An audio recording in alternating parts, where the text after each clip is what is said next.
But in any case, this has to be painted with white paint today, okay? And let's talk about this wall cap, okay? Here's a wall cap with the apron under it, boom, boom. I've not painted that yet. I've cleaned it, I've wiped it down, I sanded it, wiped it down, and it's all ready to be painted. And see, the wall has not been cut in yet. I don't cut it in yet until that gets painted. And see where it is? Right here where the stairwell is. So are you thinking what I'm thinking? Okay, I've got today, and I'm staying here until all this stuff gets done. And so am I painting that today, this morning? Yes, of course I am. Because I don't want to paint that. I don't want to paint this over the carpet. Once they get this carpet down, I don't want to have to get on the carpet and be real careful not to spill anything.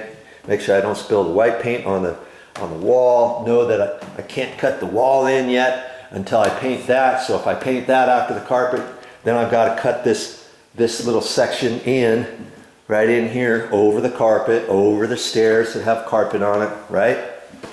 So I don't want to do that, do I? And so I'm going to end up painting this today too. Yeah. And the first thing this morning, so see, I'm going to do that one there, this one, and this one. And after you put semi-gloss paint on, it's 60 degrees out. I've got the temperature in here set on 64 or something, 63, whatever.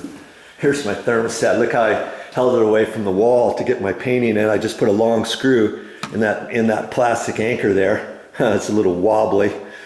And I just kind of did that so that I could paint around it, because I think we're going to be replacing this thermostat. See there, look at that, 66. I think I'm going to replace this thermostat. Even though this thermostat works, there's a big old hole there, so I caulked that to stop the air from coming in through the wall and prevent ants and stuff coming in and out of that hole, so I did that. And the new thermostat might be a little bit smaller than this one.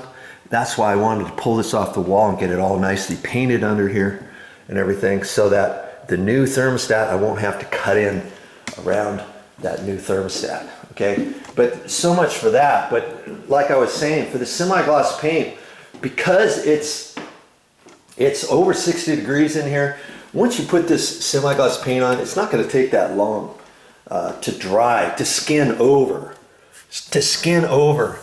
Light enough so that it's dry to the touch. It's not going to be 100% cured, but it's going to be dry enough to the touch to where then I can cut in the wall down next to it. And if I barely get some on here, I could maybe wipe it off with a damp rag, or I could leave it and then touch it up on another day after the wall paint dries, and then touch it up with the white paint. So I can always do that, okay? But I like to, so in my mind, it's really not going to take that long for these to dry. Okay, maybe after I get them done, maybe 45 minutes to an hour or so. And so it's going to be, if I do those three now, do you really think in a million years that I'm going to be ready to paint around those walls until I get all this baseboard done? You really think I can get all these walls cut into the baseboard in an hour? Heck no. I'm going to be here all day painting all of these walls.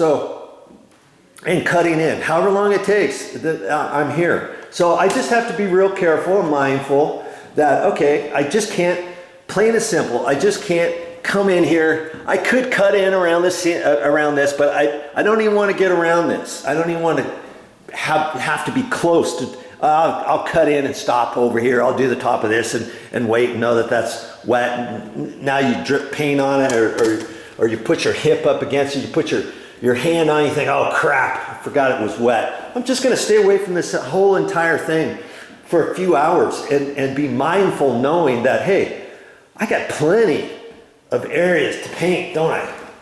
Got all that to cut in. I've got all this at the bottom of the baseboard to cut in down here. Boom, boom, boom, boom, boom, boom, boom, boom, boom, boom, boom, boom, boom, boom, boom. And I got to cut in this this down to the top of this. I painted this the other day, the nice trim down there. Now I can cut that in, boom, all the way down, all the way down. I can do all that. All this stuff here still needs to be cut in. This is all ready, but everything else still has to be cut in.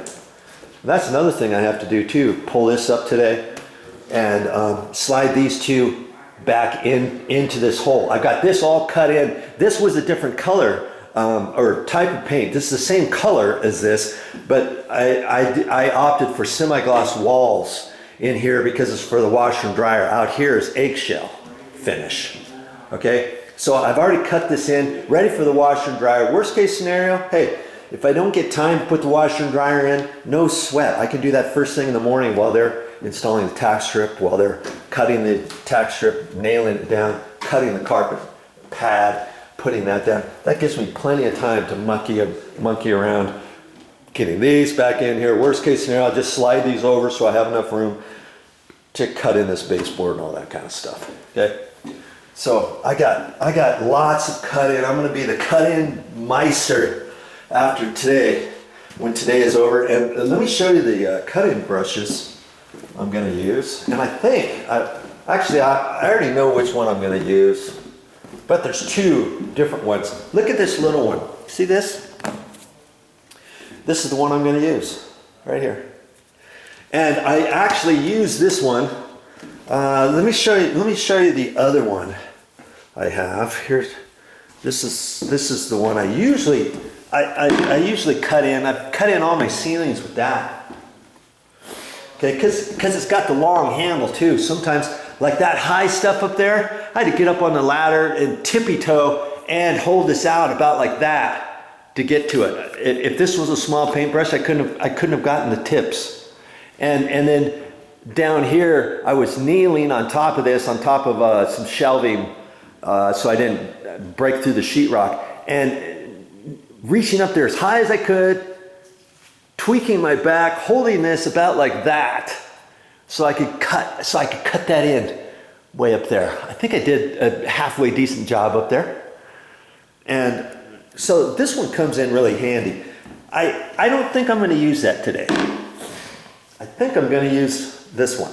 I think I got maybe a little bit more control with this one to get into the inside corners, but I've done it with this one before. It's getting a little old. It's getting a little tired. It's a little bit fatter total than this one when this one's wet.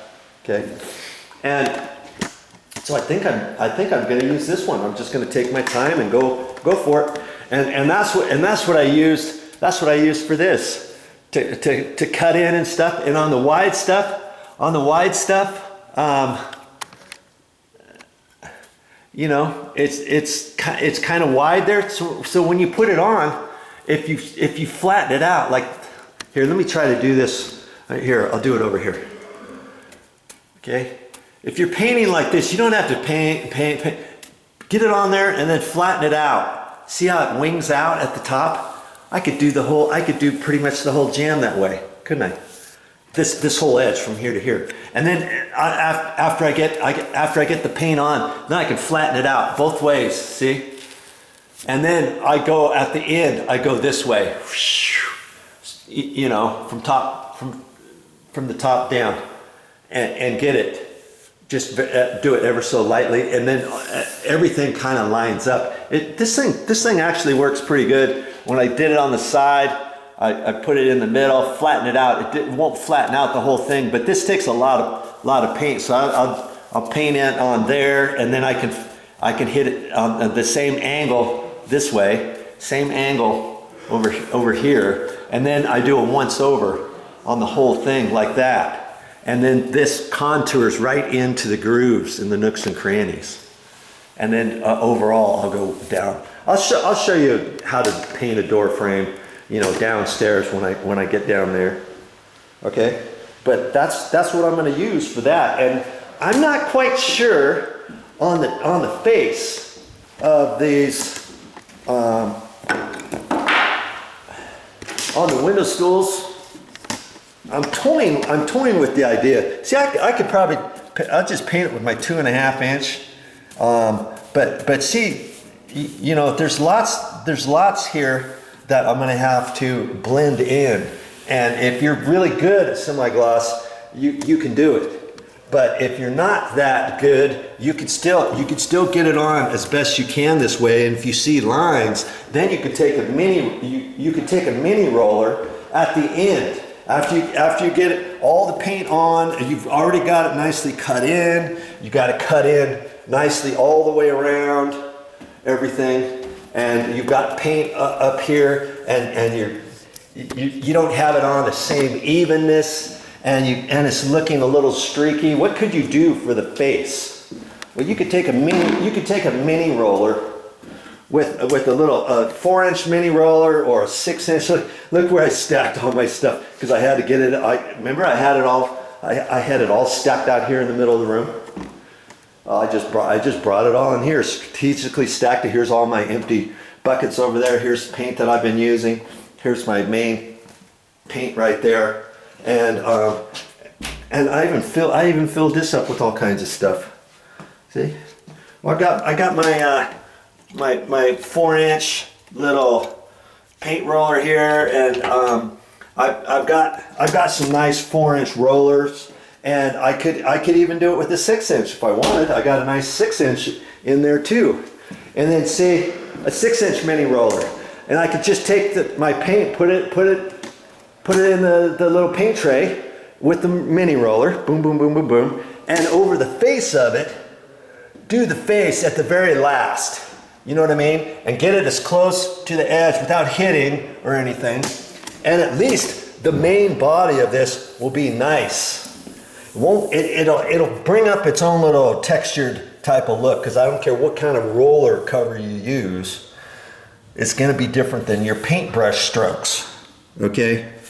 And I might end up doing that for the top of that because I was thinking about this. I think that's what I want to do to this top surface here, just to get it looking nice here. And see, there's another one down. There's another one down at the bottom of the stairs, and I'm thinking about doing that today too, but maybe later on during the day after they get done downstairs, so I'm not in their way and stuff.